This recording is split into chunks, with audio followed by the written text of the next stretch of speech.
দ্বিতীয় ভিডিও ক্লিপে আমরা আলোচনা করছি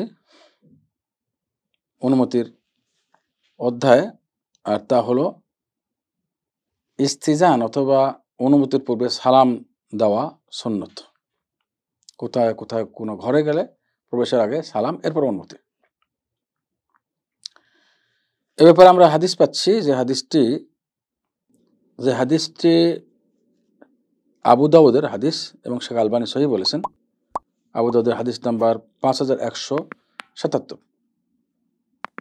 আর তা হলো এক ব্যক্তি বনি আমের গোত্র থেকে রাসূলুল্লাহ সাল্লাল্লাহু আলাইহি সাল্লামের নিকট অনুমতি চেয়েছেন প্রবেশের জন্য। মহানবী সাল্লাল্লাহু আলাইহি ওয়াসাল্লাম ঘরে ছিলেন, তখন অনুমতি চেয়েছেন।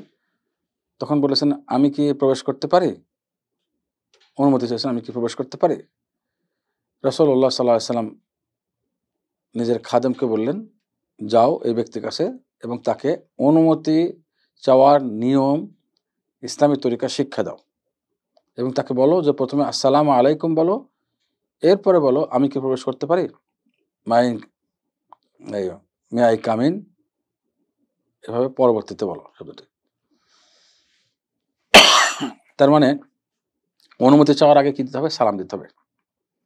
আরবিতে বললে হবে আসসালামু আলাইকুম আদখুল, বাংলায় বললে আসসালামু আলাইকুম আমি কি প্রবেশ করতে পারি, মে আই কাম ইন অথবা may I come in sir, যেভাবে বলুন অনুমতি শব্দের আগে সালাম দিতে হবে।